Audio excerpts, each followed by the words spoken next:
Hello friend, good morning সকলকে। সকলে কেমন আছো? আশা করি সকলে খুব ভালো আছো, আর আমিও খুব ভালো আছি। দেখো, সকাল সকাল উঠে স্নান করে নিয়েছি। না না না, দাঁড়াও, আজকের না, এটা হচ্ছে কালকে, মঙ্গলবার। জয় মঙ্গলবারের ভিডিও তোমাদের সাথে শেয়ার করছি। তো মঙ্গলবার ছিল শেষ জ্যৈষ্ঠ মাসের শেষ মঙ্গলবার। তো সকাল সকাল উঠে 6টার সময় স্নান টান করে একদম পুজোর জোগাড় করার জন্য রেডি। তো এবার আমি স্নান করে সেরে আমি ভাবলাম ফুলের সাজিটা নিয়ে প্রথমেই কাজ হচ্ছে আমার ছাদে যাই। আমার ছাদে ফুল সুন্দরীরা কতগুলো ফুটে আছে দেখে আসি, আর তুলে নিয়ে আসি পুজোর জন্যে, তাই না? তো চলো যাওয়া যাক ছাদে। চলো আমার সাথে ছাদে চলো, সকলেই তোমরা দেখবে আমার সুন্দরীরা কি সুন্দর আমার ছাদের শোভা বাড়ায়। এই দেখো, চলে আসলাম ছাদে। ছাদে এসে দেখি মিষ্টি রোদ একদম ঝলমল করছে। আর হচ্ছে এই দেখো, এইদিকে আমি হেঁটে হেঁটে যাচ্ছি। যাওয়ার সময় আমি ঝুড়িটা রেখে দিই, কারণ ফোনটা নিয়ে ক্যামেরা করছি তো অসুবিধাই হচ্ছিল। আর এই দেখো, একটা ফুল ফুটেছে। তো মা শারদা জবা নাকি বলে এটাকে, তো যাই হোক, একটা ফুটেছিল, তুললাম। আর আজকে না সেরকম ফুল ফোটেনি, কি জানি কেন, আর কয়েকটা ফুটেছিল তো কেমন কেমন হয়ে গেছে, সেইগুলো আমি নেইনি। তো এই দেখো, জবা গাছে ফুটেছিল। আর একটা যেতেই আমি দেখলাম একটা কি যে গাছ, এটা প্রথম ফুল ফুটেছে, একদম ভায়োলেট কালার, হালকা কালারের ফুলটা ফুটেছিল। তো আমার মনটা কেমন লাগলো, আমি তুলে নিলাম।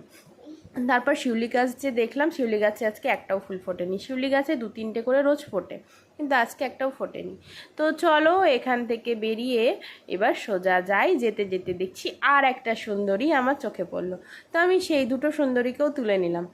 নেওয়ার পর এই দেখো তুলছি, কি কালারটা দেখো, কি সুন্দর মিষ্টি পিঙ্ক কালার না? তো এবার নেওয়ার পর তারপরে এই দেখো আর একটা লাল কালারের জবা ফুটেছে। উফ, শেষ মারাত্মক, ক্যামেরায় কি আসছে জানি না, চোখের সামনে এত সুন্দর কালার, মিষ্টি একদম রেড, একদম সেই রেডটা। তো যাই হোক, ওটা তুলে নিলাম। তারপরে এই যে আমার গোলাপি কালারের একটা থোকা জবা ফুটেছিল দুটো, সেটাও তুলে নিলাম। তুলে নেওয়ার পর আর একটু এগোতেই দেখছি যে একটাও লঙ্কা জবা ফোটেনি। তারপরে চলে যাই, আর একটা জবা ফুটে, জবা গাছে দেখো জবা ফুটেছে 3টে। তো এই জবাগুলোও তুলে নিলাম। এই সুন্দরীরা এত সুন্দর শোভা বাড়ায় না গাছের, কি বলবো। এবার দেখো তুলে নেওয়ার পর, আর এই দেখো এই টবগুলো ফাঁকা, এইগুলো শীতের সময় লাগায়, জানো তো, ছোট ছোট গাছ থাকে। আর এই দেখো এই সুন্দরীটা কেমন যেন হয়ে গেছে, খেয়ে খেয়ে যাচ্ছে। একটু তোমরা জানিও তো আমি জবা গাছে কী দেবো, তাহলে এরম হবে না ফুলটা।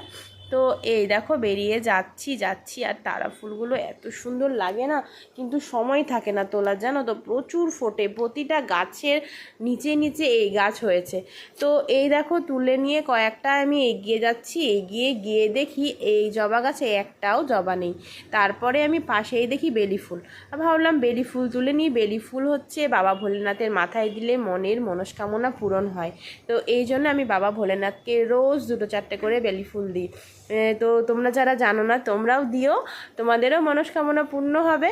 তারপরে এগিয়ে যেতেই দেখি আরও সুন্দরী আছে। তো এই সুন্দরীগুলোকে তুলতে আর আমার একটুও দেরি করলাম না, আর একটু তুলে ফেললাম। দেখো তুলে নিচ্ছি, দেখেছ? আর এই লেবু গাছের পাতাগুলোর কালারগুলো দেখো কি সুন্দর না, সবুজ একদম, সেই অসাধারণ। গাছের প্রকৃতি যে এত সুন্দর হয়, এই গাছগুলোকে না দেখলে, গাছদের সাথে সময় না কাটালে বোঝা যাবে না, জানো তো। তারপরে আমি একটু এগিয়ে দেখি সাদা ফুল গাছে একটাও নেই। আজকে কি জানি কেন সবাই মুখ ফিরিয়ে নিয়েছে আমার কাছ থেকে। তো তারপরে এগোতেই দেখি যে না, এটাও তোমাদের সাথে শেয়ার করব আজকে। এই দেখো লাগিয়েছি ড্রাগন গাছ, দেখি কতটা কি হয়। তারপরে এই যে ফুলগুলো সম্পূর্ণ তোলা হয়ে গেল আমার। এবার ফুলগুলো তুলে নিয়ে নিচে চলে যাব। এই দেখো নিচে চলে এসেছি পুজোর জোগাড় করতে। পুজোর জোগাড় অনেকটাই শুরু হয়ে গেছে, জানো তো।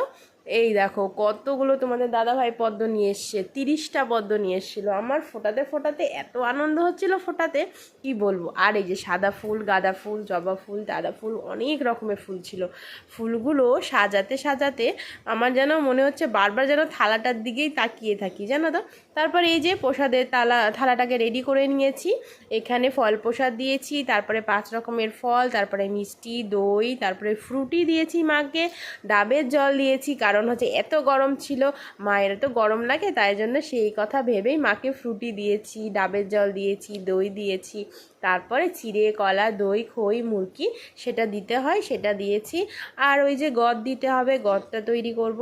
আর এই বেলপাতার যেন 5টা পাতা ছিল, আমি সরিয়ে রেখেছিলাম তোমাদের সাথে শেয়ার করবো বলে, বাট তোমাদের সাথে যখন শেয়ার করতে যাব ভিডিওতে দেখি 2টো পাতা নেই, হয়তো কোথাও ঝরে টরে পড়ে গেল হয়তো। যাই হোক, এই দেখো পাতাগুলো আমি ছাড়িয়ে নিচ্ছি, বেলপাতাও নিয়ে এসেছিলো প্রচুর, তবুও আমি ছাড়িয়ে নিয়েছি একে একে। আবার তোমাদের সাথে এই ফুলটা শেয়ার করছি, দেখো কি সুন্দর লাগছে, তোমরা কমেন্টে জানিয়ে তো আমার ফুলের থালাটা কত সুন্দর হয়েছে। তারপরে এই দেখো, এখানে এটাই হচ্ছে মায়ের অরিজিনাল ভোগ, জানো তো। আর মানে বৈশাখ মাসে যেমন ছোলা গুড় মায়ের অরিজিনাল ভোগ হয়, তেমন জ্যৈষ্ঠ মাসে চিড়ে কলা দই খই মুরকি আম এইসব দিয়ে মায়ের একটা ভোগ হয়, সেটাই মায়ের খুব প্রিয় হয়। তারপর কাঁঠাল পাতায় গদ, এই দুটো জিনিস দিতেই হবে মাকে। তারপরে এই যে পুজো শুরু করে ফেলেছে, ঠাকুরমশাই চলে এসছেন, দেখো কি সুন্দর পুজো শুরু হয়ে গেছে মায়ের শেষবারের মতো, মানে এই বছর শেষ দিনে, মানে শেষ মঙ্গলবার। আমার মনটা আনন্দও হচ্ছে, আবার একটু খারাপও লাগছে, আবার একটা বছর পর মার সাথে দেখা হবে। আবার সেই বছর মা যেন সকলকে ভালো রাখে সুস্থ রাখে, মার কাছে এটাই কামনা করি।